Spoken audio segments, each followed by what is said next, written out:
out of the past, phantoms of a world gone by speak again their immortal tale, The Man Without a Country.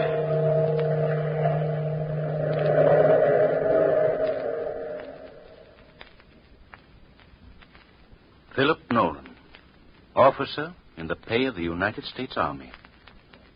I've so many memories of Philip Nolan. I think I was the only friend he ever had. I think I was the only man who really knew him during his whole incredible lifetime.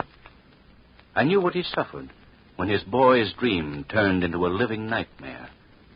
And it all started so innocently.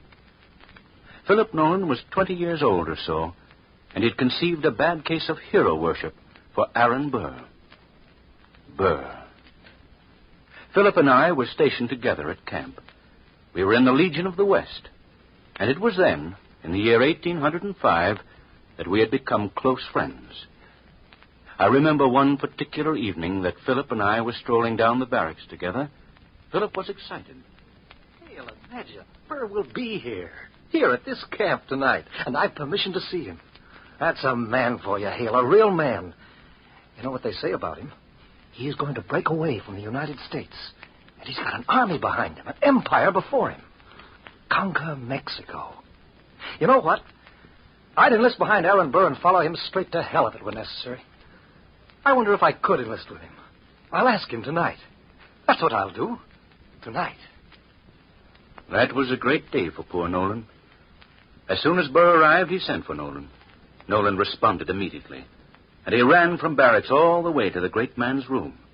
He knocked on the door, and in a frenzy of impatience, waited. He didn't know it then, but he was waiting for a living death. A living death.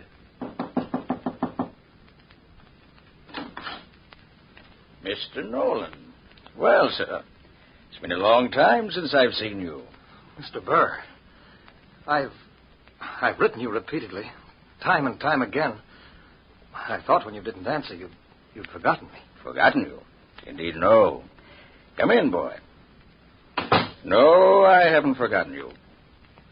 Nolan, I need you. I've some great plans for you. For me, Mr. Burr?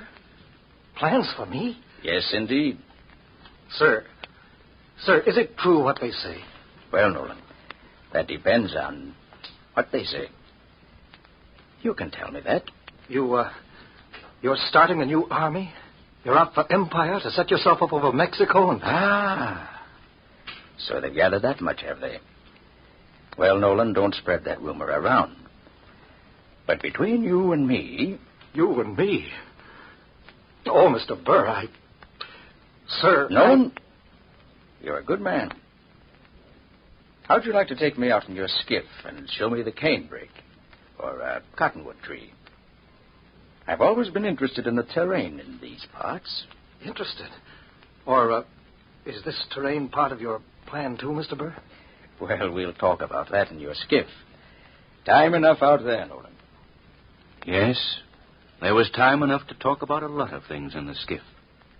By the time that sail was over, poor Nolan was enlisted in Aaron Burr's scheme, body and soul. What that scheme was, I never knew, nor does anybody else. But that's not important now. It fell through, and every man of that group was arrested. Nolan was tried for treason. The big fellows, the ringleaders, escaped, but not Nolan. Nolan was taken before a military court. Old Colonel Morgan was presiding. Hours had passed, and the evidence against Nolan was piling up. His own commanding officer was saying, Nolan, do you deny that you are a traitor to the United States?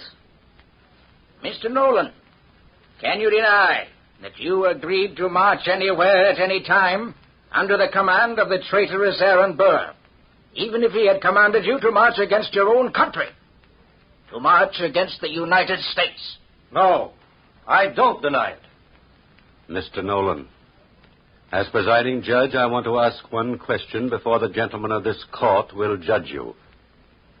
Have you anything to say in defense of yourself? Can you prove that you have always been faithful to the United States of America? Damn the United States! I wish I may never hear of the United States again! Yes, Nolan said, "Damn the United States." He had no way of realizing the consequences. I'm not trying to justify Nolan. I'm just saying that the United States wasn't a reality to him. The only thing he cared about was Burr, Aaron Burr. So he said, "Damn the United States." Old Colonel Morgan called the court into his private chamber and returned in 15 minutes with a face white as a sheet. He just stood and stared at Nolan. And then, with his voice quaking, "Philip Nolan, hear the sentence.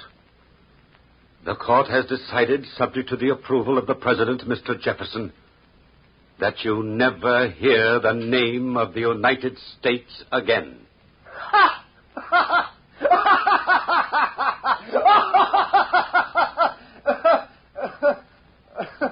Mr. Marshal, take the prisoner to New Orleans in an armed boat and deliver him to Captain Shaw of the Nautilus. See that no one mentions the name of the United States to the prisoner. Make my respects to Captain Shaw and request him to carry out my orders.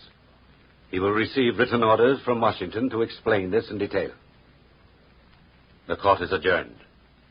I don't care, Colonel Morgan. I tell you, I don't care.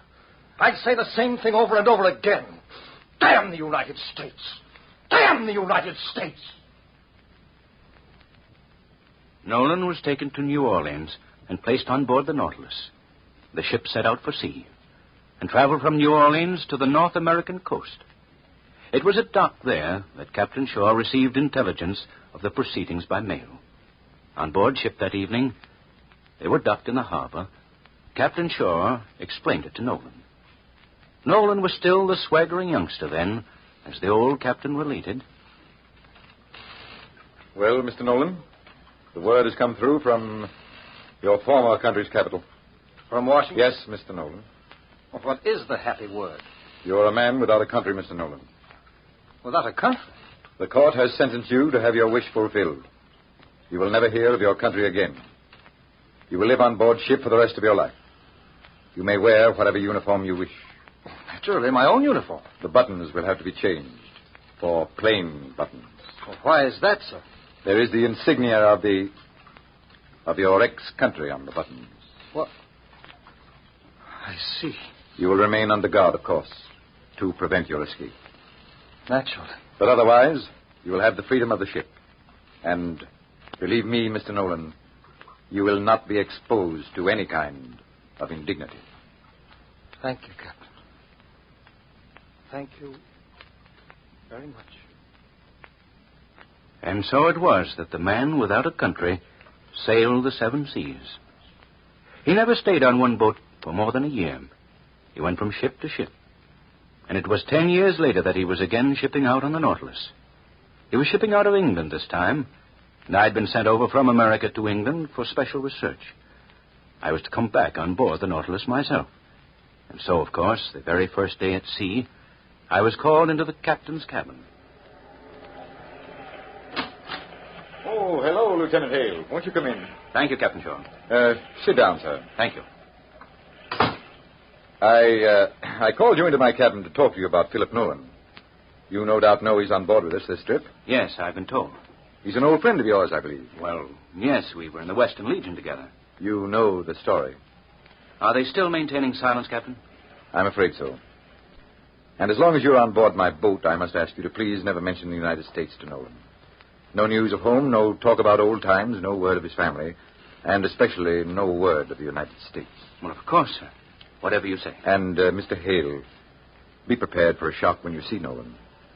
He's changed. He's changed a lot more than you realize.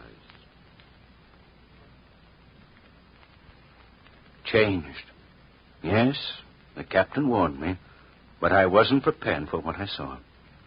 Nolan was an old man. An old man at 32. He was standing with a guard at the railing of the Nautilus when I approached him. He wheeled around and stared at me for a moment. Hale! Hale, old boy. It's good to see you. I didn't know. I had no idea. Philip, hello. It's been a long time. Oh, it's all right, guard. You can leave me alone with Hale. I won't escape. But, sir... I'll take full responsibility for him. Of course, sir. I'll report to the captain. Hale, look at me. I'm still your old friend, am I not? Of course, Philip. Where have you been? What have you done since I last saw you? I traveled around. Been in England. England? What happened after you left the Western Legion? Well, You what? But tell me, Hale. I've read a lot of good books. Books? That's just great. You too, Hale. I can't help it, Philip. Have you any idea what I'm going through? From boat to boat, always being shifted, always under guard. Every book I read is carefully edited. Whole passages are torn out of it. I never eat dinner at one table. I'm shifted around all the time. Nobody can stand my company night after night. I've so little to talk about. And I'm so hungry for home. So hungry for news of home, my family, my country. I want to touch the ground, the land. I want to know what happened to Texas. What did they do to Aaron Burr? Hale, 10 years of this. 10 years. I was just a boy. I didn't know what I was saying. I didn't know. Please, Philip, please. I'm sorry. Seeing you again. And you're the only person who knows I feel this way. I won't mention it again. I know you won't, Philip. Don't tell anybody. You won't tell anybody. Well, of course I won't. 4 o'clock. I have a little duty to perform at 4. Well, what's that, Philip? I read to them, the sailors. They like it. The only thing I'm allowed to do for them.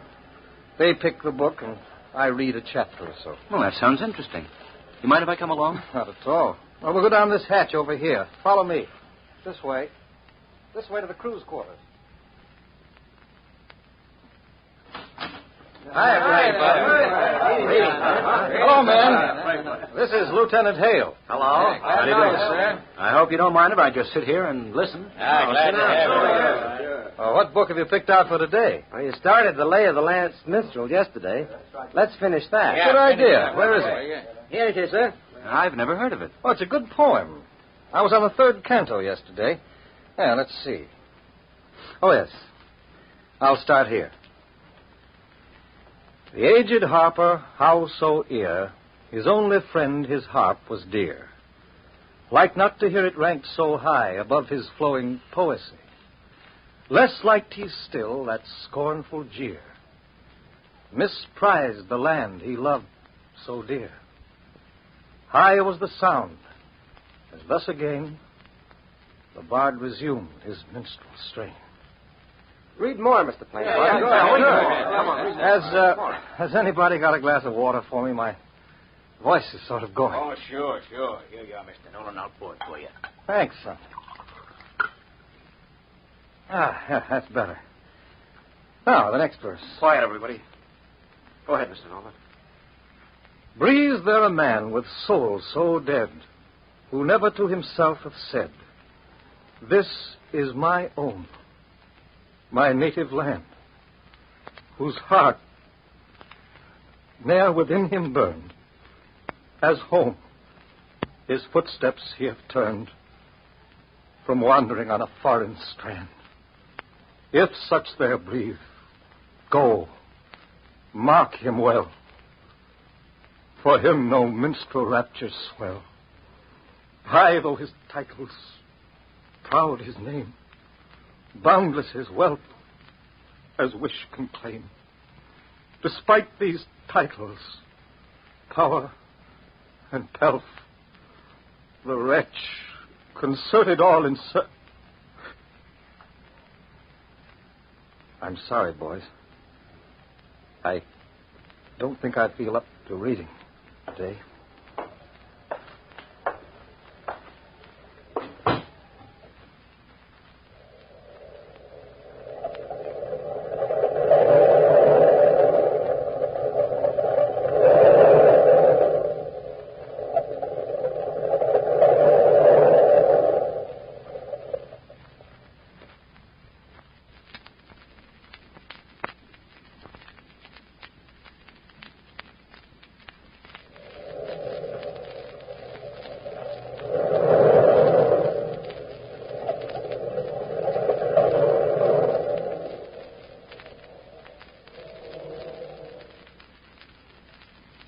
Yes, that's the way it was on board ship.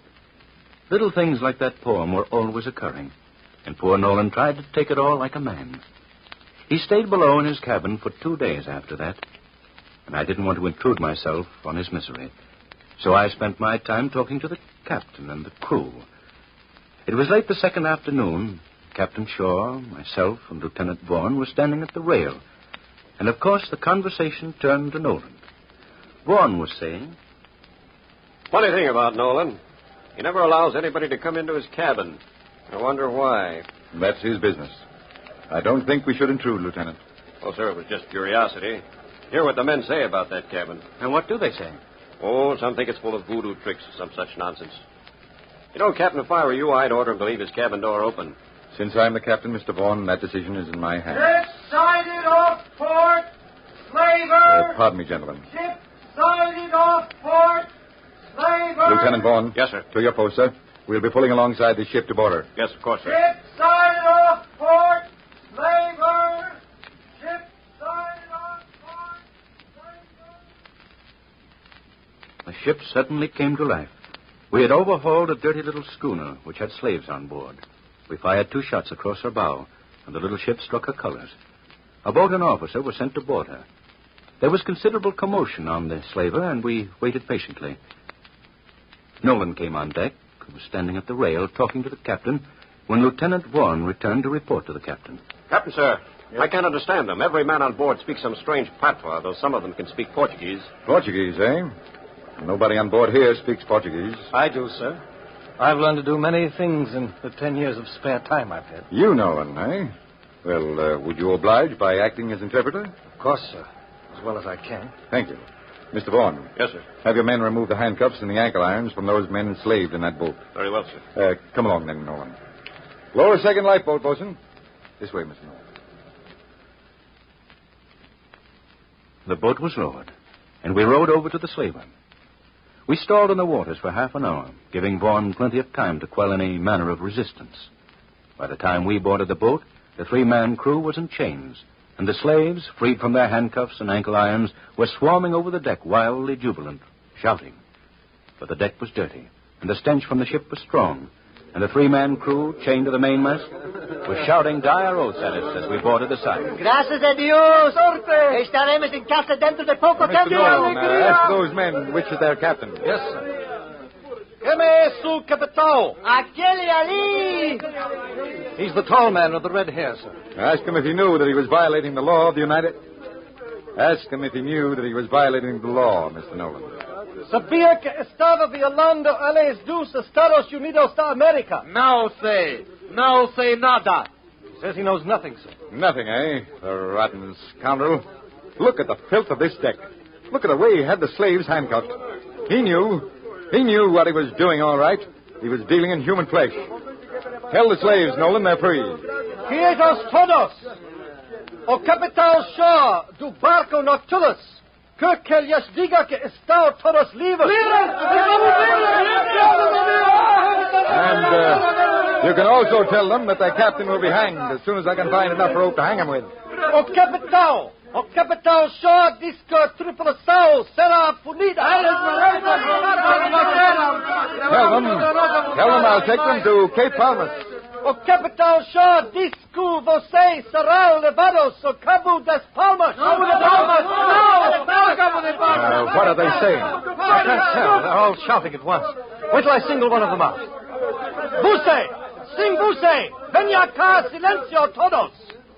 Que dizem estes homens? Não queremos ir ao Cabo das Palmas. Queremos ir para casa, ver a nossa gente, voltar as nossas mulheres e filhos. Cabo das Palmas está muito longe de casa. Meus companheiros estão doentes. Ia no meu barco à procura de doutor. Estes diabos me capturaram. Nolan. Meu povo morrerá Nolan, se não... what's this all about? Levaram contra minha They don't want to vontade. go. Quero ir para casa, para meu lar. They want to go home to their country, to their children, to their wives. Oh. First man wants his kinfolk. And the second man, he says his people are sick. Very sick, and that he left his home to get a doctor, and that these devils kidnapped him. He wants to go home. Home, Captain. Every man wants to go home. Yes, of course, Nolan. Tell them yes. Tell them that they can go to the Mountain of the Moon if they want to. If I have to sail this schooner through the Great White Desert, they shall go home. O Capital Shaw, discul voltarão todos para casa.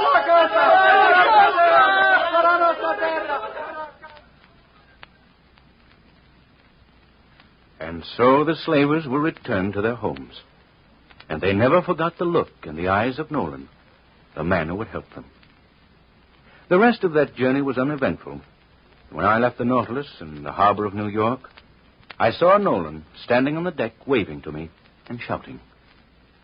And that was the last I ever saw of Philip Nolan. The very last.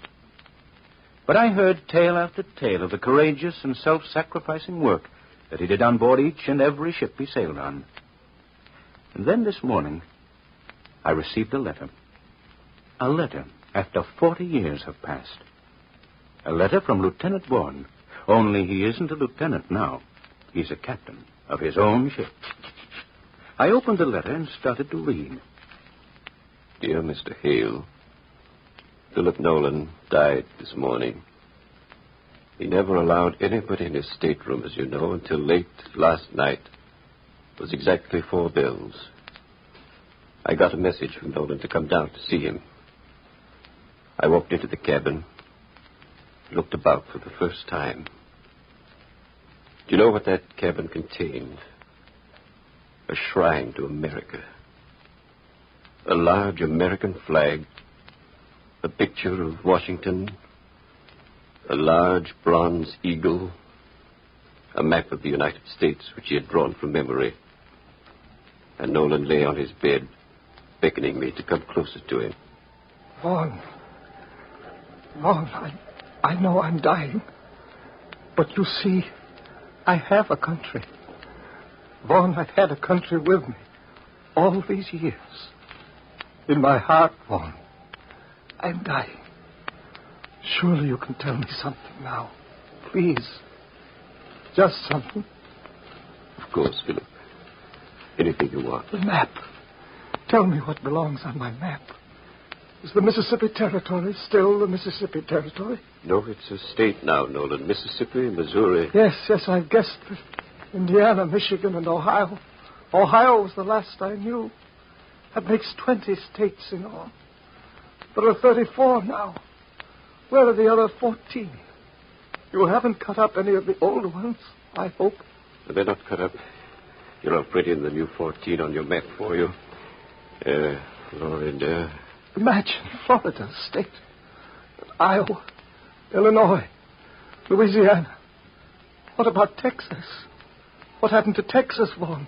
Texas is part of the Union. Wonderful. Wonderful. And Arkansas. There's a good American name for you. Did you hear me say it, Vaughn? American. American. American. American. I said it, Vaughn. On this whole ship, in the whole of America, there's not a better American than myself. Not one better in the world. Is there, Vaughn? Not a better one anywhere, Philip. You're a real American. Thank you. Thank you, Vaughn. Thank you. And his last wish was to have a gravestone somewhere in the United States. You think you can arrange for that gravestone, Hale? The letter was signed, Sincerely yours, Richard Vaughan, Captain, United States Navy. And in a churchyard in his own United States, there is a gravestone in memory of Philip Nolan, Lieutenant in the Army of the United States. He loved his country as no other man loved her, but no man deserved less at her hands.